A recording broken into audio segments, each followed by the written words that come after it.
아들 하나 키우며 열심히 살고 있는 한때 과부였던 40대 중반의 여자입니다. 제가 과부였다고 이야기하는 이유는 남편이 죽은 줄 알았다가 살아있는 걸 알았기 때문이죠. 그리고 제 잘못을 뉘우치고자 이렇게 글을 씁니다. 저를 욕하셔도 좋고 할 말은 없지만 마음속에 담아둔 채 살기엔 너무 고통스러워서 고해성사하는 마음으로 이 글을 씁니다. 먼저 남편 이야기부터 하는 게 순서겠죠. 남편은 나름 괜찮은 기업에서 회계 담당을 하던 사람이었습니다. 정말 착실하고 가족들도 잘 챙기는 남자였죠. 정말 흠잡을 데 없는 남자이자 아빠였고 남편이었어요. 게다가 주말엔 꼭 요리 레시피를 보며 요리도 해주던 다정한 남자였습니다. 내가 이렇게 행복해도 되나? 라는 생각을 할 정도로 저는 복받은 여자였죠.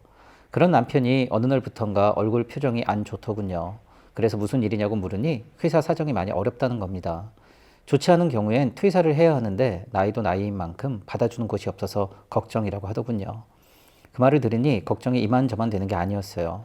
그러면서 남편은 이참에 요리라도 배워서 가게라도 하나 여는 건 어떨까? 이러는 겁니다.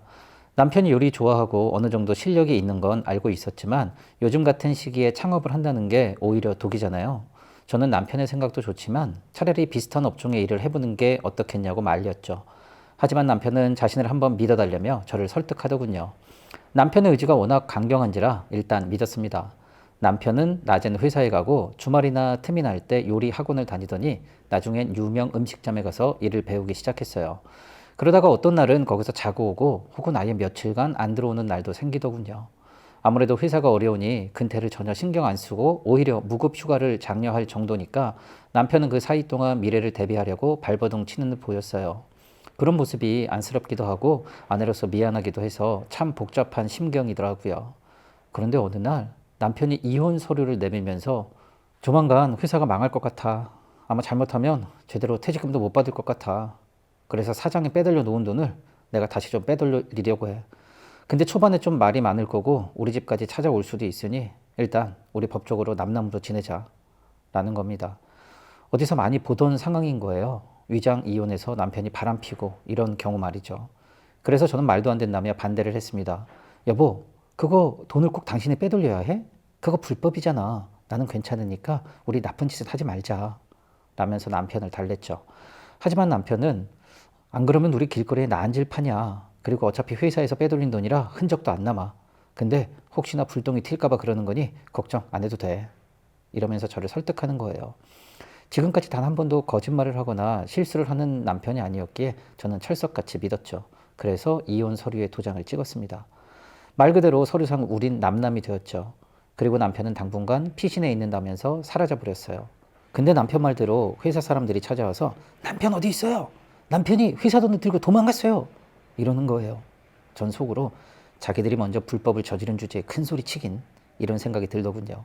그래서 전 떳떳하게 전 남편이랑 이혼했고요. 그건 남편한테 따지세요. 전 일체 모르는 일이니까요. 라면서 선을 그었습니다.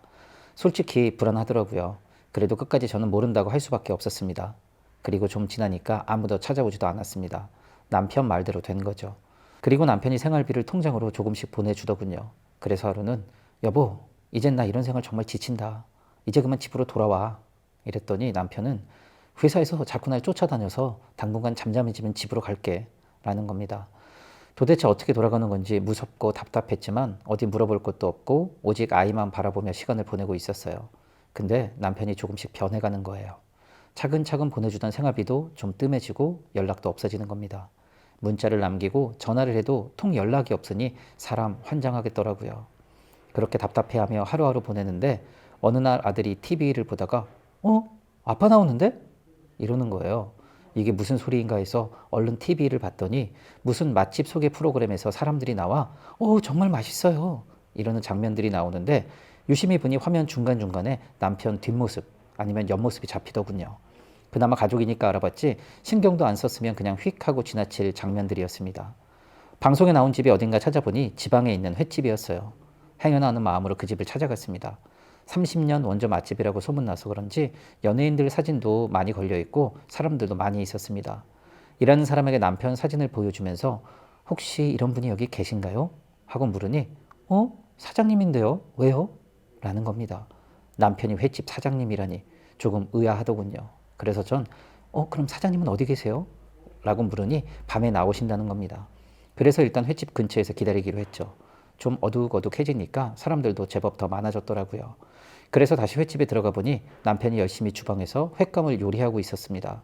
그래서 전 여보 하고 부르니까 굉장히 놀라며 저한테 한 걸음에 달려와서 저를 끌고 나가더니 여긴 어떻게 왔냐며 따지듯이 묻는 겁니다. 그러면서 지금은 바쁘니까 이 근처 내가 알려주는 모텔에 가 있어. 어차피 밤새 할 이야기가 많으니까 이라는 겁니다. 일단 알았다면서 남편이 말한 곳에 가서 방을 잡은 후에 남편에게 호시를 알려줬어요. 기다리고 있는데 남편을 만났다는 안도감 때문인지 슬슬 졸음이 오더군요. 그래서 잠깐 눈을 붙였는데 잠에서 깨어보니 아침인 거예요. 혹시나 해서 핸드폰을 보니 연락 온 것은 없었어요. 모텔 주인에게 물어보니 찾아온 사람이나 메모를 남긴 사람도 없다는 겁니다. 남편은 연락해도 전화를 안 받고요. 그래서 다시 횟집이 문을 열 때까지 기다렸다가 찾아갔죠. 그리고 여직원에게 사장님은 언제 오시나요? 했더니 그 여직원은 저를 어이없다는 표정으로 보면서 제가 사장인데요? 누구세요? 라는 겁니다. 그래서 제 남편 사진을 보여주면서 이분이 사장 아니신가요? 그러니까 그 여직원은 네? 그쪽 남편이라고요? 무슨 소리 하시는 거예요? 제 남편인데 라는 겁니다. 이게 도대체 어떻게 된 일인지 너무 혼란스럽더군요. 왜 내 남편을 이 여자가 자기 남편이라고 하는 건지, 그리고 왜 이런 동네에서 남편이 횟집 사장을 하는 건지 정말 궁금한 거 투성이었습니다. 그래서 그동안 있었던 일을 대충 이야기했더니 그 여자 사장이 웃으면서 아, 이혼했다는 전 부인이시구나 라는 겁니다. 그러더니 저도 이야기 들었어요. 근데 이제 우리 남편 그만 놔주세요. 언제까지 빨대를 꽂으실 건가요? 라는 겁니다. 뻔뻔하게 저를 쳐다보면서 이야기를 툭툭 내뱉는데 너무 화가 나는 거였어요. 그리고 황당하게 짝이 없었죠. 그래서 전 무슨 말씀이죠? 누가 누구한테 빨대를 꼽아요? 이랬더니 그 여자는 남편이 회사에 있는 동안 아내분이 엄청 못 살게 굴고 이혼해달라고 해서 없는 돈까지 탈탈 털어서 위자료까지 만들어줬다는데 사실인가 보네요. 왜요? 또 뭐 뜯어먹을 거 있어서 왔어요? 이러는 겁니다. 세상에나 이게 무슨 말인지 이해할 수가 없어서 남편을 만나고 싶다고 말했죠. 그랬더니 남편은 당분간 안 올 거라는 겁니다. 그리고 다시는 여기 찾아오지 말고 다시 오면 경찰에 신고한다는 경고도 하더군요. 도대체 남편이 저 여자에게 무슨 이야기를 어떻게 했길래 저는 남편 등쳐먹은 여자가 되었는 건지 알 길이 없는 거예요. 이대로 돌아갈 수 없어서 일단 엄마에게 전화해서 아이를 좀 돌봐달라고 한 뒤에 며칠간 그 횟집 근처에 숨어서 남편이 나타나기만을 기다렸습니다. 아니나 다를까 한 3일 정도 지나니까 남편이 나타나더군요. 가서 남편을 붙잡고 물어봤습니다. 여보, 이게 지금 어떻게 된 거야? 여기 사장이라는 여자가 당신이 자기 남편이래. 그리고 내가 당신 빨대 꽂은 여자라는 거야. 이게 어떻게 된 거야? 제가 통사정하듯이 물어봤죠. 그랬더니 남편은 이제 될 대로 되라는 듯이 여기까지 와서 왜 이래? 우리 끝난 사이잖아. 이러면서 저를 내팽겨 치는 겁니다. 제가 애걸복걸 하는데도 자꾸 저를 모르는 척하며 밀어내더군요. 도저히 참을 수가 없어서 가게에 쫓아 들어가서 고래고래 소리 지르며 남편을 쫓아갔더니 여자 사장이 경찰에 저를 신고해서 연행당하고 말았습니다. 너무 억울하고 분해서 경찰에게 이 사실을 말했더니 경찰은 법적으로 어떻게 해결해 드릴 수가 없습니다. 라는 겁니다. 남들이 보기엔 이혼한 아내가 전 남편 가게 와서 소란 피운 거로 밖에는 안 보이는 상황일 테니까요. 그런데 경찰이 좀 의미심장한 말을 툭 던지더군요. 아주머니, 오늘은 처음이고 기물파손도 아니니까 이대로 보내드리지만 그 여사장님한테 그렇게 했다간 큰일 나요. 이러는 겁니다. 뭔 소리인가 싶어서 횟집 근처 장사하는 분들에게 물어보니 저기 여사장이 장사 수완도 좋고 그쪽 집안이 이 동네에선 그래도 세 손가락 안에 들어가는 부잣집이야. 동네에서 목소리 좀 내는 집안이지. 라는 말을 들었습니다. 말 그대로 돈 좀 있고 빽 있는 장사꾼이 아니니 조심하라 뜻이었습니다. 어쨌든 남편을 만나 자초지종은 듣고 싶은데 남편을 만날 수가 없어서 이것저것 궁리를 하다가 문득 회사 사람이라면 해결해 줄 것 같다는 생각이 들었습니다. 그래서 남편 회사 동료에게 전화를 걸어서 남편을 찾았어요 라며 위치를 알려줬죠. 회사 돈 받으려면 올 거란 생각에 연락을 했는데 직장 동료가 하는 말이 그거 남편이 돈을 다 갚았고 합의 봐서 다 끝났습니다 라는 겁니다. 이미 돈도 다 갚았고 법적으로도 깔끔하게 해결됐다는 거죠. 귀신이 고칼 노릇이더군요. 게다가 남편이 회사가 망할 거라 했는데 오히려 회사는 망하기는커녕 승승장구 중이었어요. 어차피 갚을 돈은 왜 빼돌리고 거짓말은 왜 했으며 이 여자랑은 언제 만났는지 모든 게 혼란스러운 겁니다. 그래서 최후의 수단으로 남편에게 장문의 문자를 남겼습니다. 도저히 이대로는 못 돌아갈 거고 내일도 모레도 매일매일 가게 가서 회방 놓을 거고 이걸 지역 방송국이나 신문에 제보할 거라며 반협박을 했죠. 아니나 다를까 남편이 만나자고 하더군요. 어렵게 만난 남편은 저를 보자마자 이혼했으니까 이제 좀 꺼져. 그동안 내가 잘 대해줬잖아. 라는 겁니다. 기분이 상했지만 일단 상황을 알고 싶어서 혹시 저 여자랑 결혼하려고 일을 꾸민 거야? 라고 물었더니 남편은 꾸미긴 뭘 꾸며. 너 혼자서 탈출한 거지. 이러더군요. 그 이후 남편이 하는 말은 충격 그 자체였어요. 사실은 이미 횟집 여자랑 눈이 맞아서 관계를 맺고 있었다는 겁니다. 알고 보니 요리학원 다니면서 눈이 맞았더군요. 남편은 여 사장에게 결혼 생활이 불행하다, 외롭다, 새 삶을 살고 싶다는 식으로 하소연했고 그렇게 둘은 연을 맺었다는 겁니다. 그래서 아니 그럼 둘이 결혼하면 됐지 왜 회사 돈을 훔쳤던 거야? 그리고 왜 다시 갚았어? 라고 물어보니 내연녀랑 결혼 자금이 필요해서 잠시 빌린 거고 결혼하자마자 내연녀 집안에서 사업 자금 대줘서 바로 갚았다는 겁니다. 물론 그 사이에 저랑 합법적으로 이혼을 깔끔하게 마쳤고 내연녀에겐 아내가 제정신이 아니라서 이혼했다는 식으로 거짓말을 했다는 겁니다. 그 이야기를 너무나도 태연하게 말하는데 어이가 없더군요. 남편은 이야기가 끝나자마자 이제 이해됐어? 의문 풀렸으면 이제 가봐 그러더군요. 그래서 딱 두 가지를 물어봤습니다. 하나는 집에 있는 아이는 안 보고 싶냐? 였고 다른 하나는 내가 뭘 그렇게 잘못했길래 이렇게까지 일을 크게 벌리면서까지 이혼하고 싶었던 거야? 였습니다. 남편은 크게 한숨을 쉬더니 다른 놈 아이가 왜 보고 싶어? 이러는 겁니다. 순간 멍하더군요. 도대체 무슨 말이냐고 했더니 남편은 내가 다 알아봤어. 유전자 검사 결과 내 애가 아니잖아. 이러는 겁니다. 알고 보니 남편이 저 몰래 아이의 유전자 검사를 해본 것 같은데 사실 저는 결백했거든요. 결혼 전에 만나던 남자가 있긴 했지만 결혼 전에 모두 정리했기 때문에 결백했습니다. 하지만 남편에게 받은 유전자 검사 결과는 아이가 아니더군요.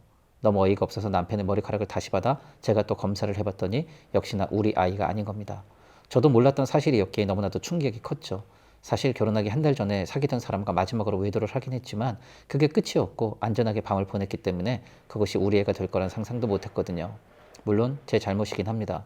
그리고 남편 입장에선 제가 부도덕한 아내를 보여서 고통스러워하다가 내연녀를 만나 이렇게 도망친 건지는 모르겠지만 저 개인적으로는 속상하기도 했습니다. 이걸 누구한테 이야기할 수도 없고 소가리 끝에 어차피 헤어진 마당에 해명이라도 해야겠다는 마음으로 다시 그 횟집을 찾아갔죠. 그런데 가게는 한참 이사 준비 중이더군요. 누가 봐도 가게 팔고 다른 데로 도망가려는 모습이었습니다. 여자 사장이 있길래 남편은 어디 갔냐고 했더니 엄청 짜증을 내면서 이제 그만 찾아와요. 당신 삶 찾으라고요. 우린 우리대로 잘 살고 있으니까 이러는 겁니다. 그래서 그 여자 앞에 무릎 꿇고 빌었습니다. 딱 한 번만 만나게 해주세요. 할 얘기가 있어서 그래요. 그랬더니 갑자기 여사장이 봉투 하나를 주면서 남편 예감이 틀린 게 없구만. 틀림없이 돈 달라고 또 쫓아올 거니까 봉투를 준비하라고 했는데 이제 됐죠? 이거 먹고 얼른 꺼져. 이러는 겁니다. 그 이야기 듣는 순간 혈압이 확 올라서 그 여자랑 몸싸움을 좀 하다가 너무 열받아서 수족관에 있던 물을 퍼다가 얼굴에 뿌려 버렸습니다. 그랬더니 그 여자도 물을 저한테 뿌리다가 아예 광어 한 마리를 잡아 던지더군요. 지나가는 사람들이 봤으면 어디 정신 나간 여자들끼리 싸우는 걸로 보였을 거예요. 그 후 경찰서에 가서 조서 꾸미고 적당선에서 합의 보고 저는 다시 남편 앞에 나타나지 않겠다는 각서를 쓰고 헤어졌습니다. 헤어질 때 남편에게 결혼 전에 실수를 했다며 사과를 했죠. 남편은 다 지난 일이고 자신은 이제 새로운 인생 살 거니까 연락하지 말라더군요. 그래서 마지막으로 딱 하나만 물어봤습니다. 차라리 속 시원하게 다 이야기하고 나한테 이혼하자고 그러지 왜 이렇게 쇼를 하면서까지 나랑 이혼을 한 거야? 그랬더니 남편 말이 우리 애가 아닌 사실을 네가 알면 혹시나 그 아이에게 상처 줄까 봐 그랬어 라는 겁니다. 비록 친아이는 아니지만 그래도 키웠던 정이 있으니 진실은 남편 스스로만 알고 넘어가려고 했다는 겁니다. 그 말을 듣는 순간 좋은 남편을 내 스스로 버렸구나라는 생각이 들었어요. 내 실수로 너무나도 완벽하게 배려심 넘치는 남편을 떠나보는 것 같아 지금도 후회합니다. 저는 욕먹어도 쌉니다. 바보 같은 판단으로 이렇게 배려심 있고 자상한 남편을 잃었으니까요. 오늘 하루도 반성하며 사연 보냈습니다. 긴 글 읽어주셔서 감사합니다.